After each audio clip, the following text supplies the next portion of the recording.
The whole education system is being based on this assumption that going through and getting all these grades and getting this college degree is going to help you be successful. Even though the underlying groundwork of the reality is changing, people aren't changing with it, and the reason why is because all these kids are being brought up in an environment in which those axioms are never challenged, they're just presented as true. Food is valuable. Right. But then you're also like, oh my gosh, does my life have meaning? Do we really need food to sustain life if life doesn't have meaning? So you can keep going, and then, you get nihilism. You're gonna set up a whole generation for having the midlife crisis of, oh, I was just going off this predefined script, but I don't actually know what I'm doing, or this hasn't worked out for me, or I'm not actually happy, right? And then that's just normal that in the middle of your life, you just end up going, what am I doing with my life? I just wasted a bunch of time. That shouldn't be normal.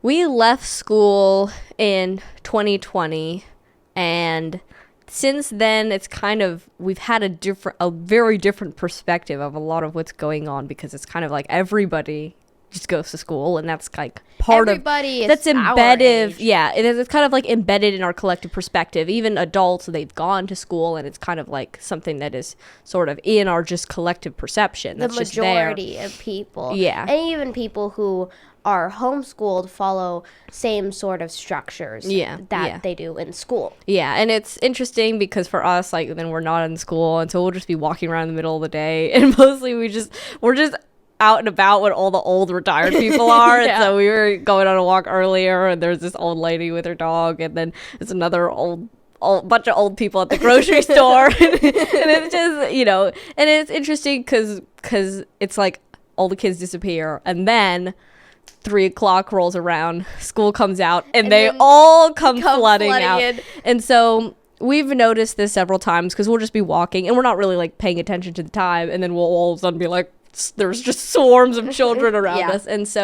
And we were talking about, you were just like, hey, Sume, why do I feel weird? Like, why is this weird? And why is it weird when I'm outside and then all of the kids from school just come flooding out, all of their little groups, dogging with their little coffee. Right. And then I'm like, why does this make me feel weird, Sume? Can you please explain? Yeah. And a lot of it is just because we were thinking about, like, one definition of sanity is being able to share a worldview with somebody else. And that's something that we as humans are very attracted to. We want to be in a group.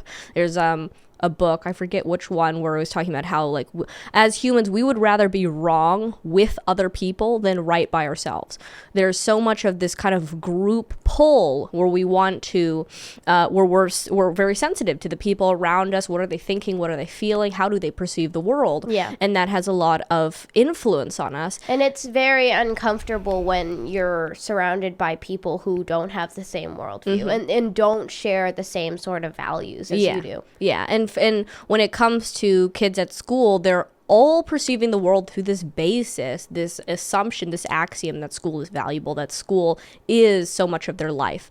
And that's something that for us is just like, especially because if you don't have something outside of that, then so much of how we perceive life is these principles that are so that you can't really perceive if that's what you're going through every day, and you don't have any sort of vantage point to have a deeper understanding of to question, like, what is this whole life thing all about? Because you've already been told, you've already had this predefined answer. Yeah, when you're in structures that are very consistent and that everyone around you is also in, then it's kind of hard to think about life outside of that. Yeah. And then, like, also other things like maybe history or maybe people from other countries, you can feel very, very detached from that. Yeah. And that's what I was kind of describing as the experience, is you have all these kids who, it's not that, like, they have to share our worldview. It's what would be required for them to even perceive it, right? Because that's something that is so kind of embedded. The way that adults just approach kids is with these canned answers of, what grade are you in? And, like, all that sort of stuff. Yeah. And that's just kind of like, that's so just all around us. Yeah. That it's, that in order for these kids to be able to like perceive outside of that is something that is just like, you know, would require big shifting in paradigm. Yeah. And that's something that to be in that, for us to just be walking down the sidewalk with all these other kids who are getting their Starbucks and talking in all their groups and all that stuff is just so we're kind in a of very interesting position because Yeah. it's like we're surrounded by it, but we're not in it. And Yeah. our brains aren't used to that. Yeah. You know, we're always in the tribe, you know, how we evolved. We're in these tribes, the same environment, you know, same people that all have a very, you know, very much the same understanding of the world. Well, and we're able to at least have the same experiences to be able to have a basis of talking about it and sharing those things. Yeah. And I think a lot of what's been a problem with the world today is that people aren't kind of able to perceive what is behind these value structures and this understanding of the world that we live in. And there's something called mimetic theory that was introduced by Professor Rene Girard, and he was talking about how a lot of human desire is kind of imitative. We want things because other people want things. Because you think about humans are so adaptive, and part of the reason why is because we're born and we don't have this an understanding of the world that we live in yet, and we look around us to see what is it that is valuable, what is it that I should be doing, what's appropriate, right? And it's like, you know, of course, that would be required for us to get to the point where we are now. It's not like we're born and then we're all of a sudden like, oh, we need to do what all the monkeys do because that's how we evolve. Like, no, we're extremely adaptive in terms of the constructs that we have for the world are built by observing what is everybody around me doing, right? And it's crazy how it's like we have the language, and babies, obviously, they don't know how to talk when they're born, and then they just, from being around it, they learn how to talk. Yeah. Right. And then also like it's really crazy how much people's, you know, view of the world can change when they're just put into a different environment. Yeah. Like all the, you know, Germans with Nazi Germany, you know, that changed really fast, and because everyone around them was adapting to that, Right. then you would adapt to it too, even if it's something extremely horrible. And obviously, like, we're like, that's so wrong. Yeah.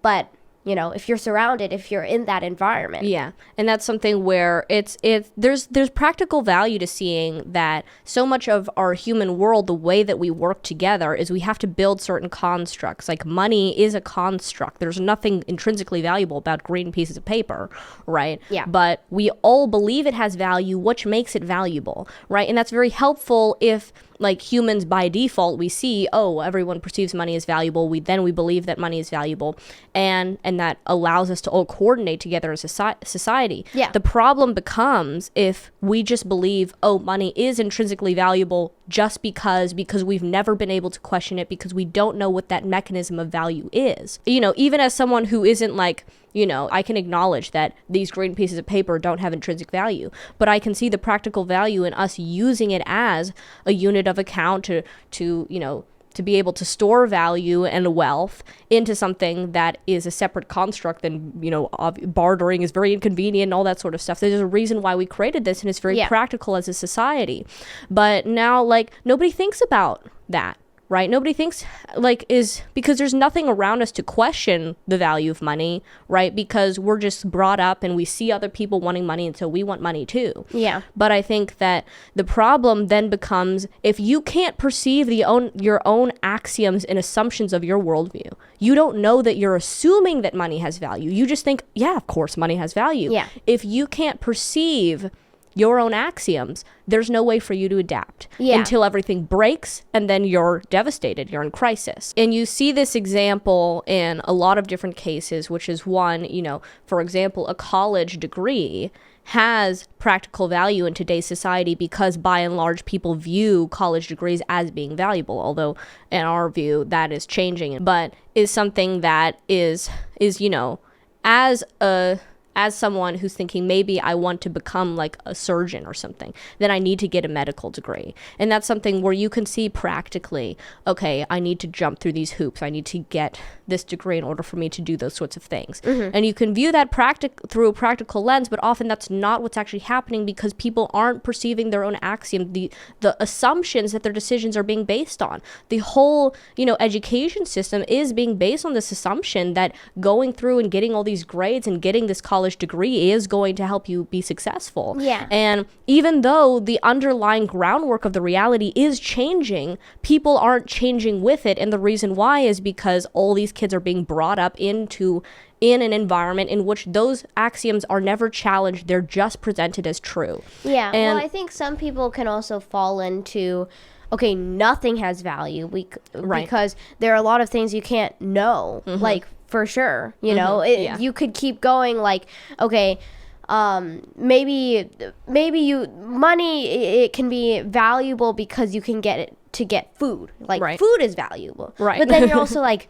oh my gosh, does my life have meaning? Right. Do we really need food to sustain life if life doesn't have meaning? So you can keep going and then, you get nihilism where people are just like, nothing is meaning at all. And then and I think that for a lot of people, if you kind of have so much of people's worldview being predicated on all these assumptions that are not presented as assumptions, and so people don't know that they're operating on these assumptions that could be wrong, so they can't adapt. And so then what happens is that I think for a lot of young people, it can get to a point where if they're not succeeding well in school and they're not getting those sorts of things, then they might start to see, oh, hey, these are assumptions. What are we doing? And is this really the case? And then the thing that can be really easy to fall into is, as you said, nihilism, because then you can just think, oh, if these things that I thought were the whole world don't have meaning, don't have intrinsic value to them, and it's just kind of a social construct that helps us to coordinate,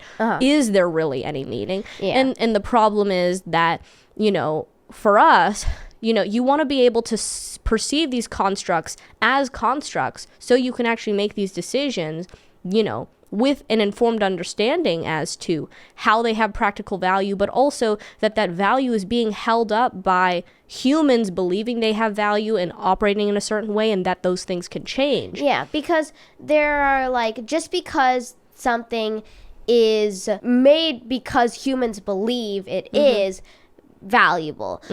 Just because that's the case doesn't mean it doesn't have any value. Because education can be extremely useful. You can learn a lot of skills. And that's important. But then then also towards what purpose? Like, kids aren't being taught, like, okay, how can I actually think about what is it that's ultimately what I want to do with my life, right? And then how these can be tools to help me get to that. Versus like the tools are like, this is the end for you to like gain the skill. That's the end. When it's like, no, you need to think about how do I want to use it? What do I want to build? How do I want to add value? So if you actually have an understanding of it, then you can actually use it for what it is. But if you just have this assumption of understanding of this is the ticket to not becoming homeless or something like that, or this is the ticket to getting a job and having a fulfilling life, and period, and no digging deeper, then you make it so that it can just crumble because you have no understanding.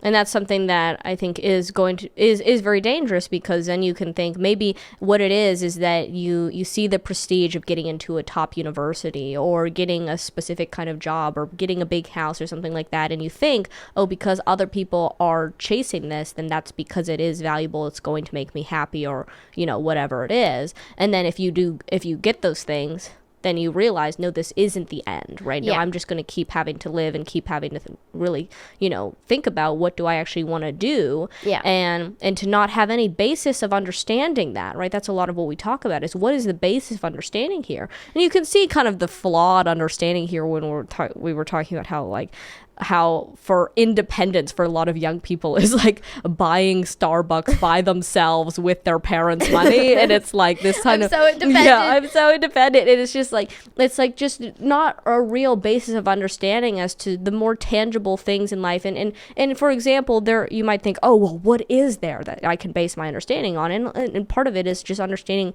human nature. Like that's not going to change. And understanding what is it that actually does help us to be fulfilled, does help us to help other people be happy and fulfilled, right? And that's ultimately what's, what is something that we can kind of base our understanding on, that's not so, subject to change and so fragile. Yeah, and we're giving examples like money and school and things that are very, they're complex, they're complicated, and it's hard to see like, okay, what part of it might be a bubble and what part of it might actually be really useful and it's not going away. But I think one example that can really easily illustrate this is like these dolls. I think they're called Labubu. The Labubu dolls. Where there's it's kind of ridiculous because basically, from what I have learned about it, is that they become really, really popular. Well, it's funny because when we went to China, our uncle took us to the store and he was like, hey, you guys, this store.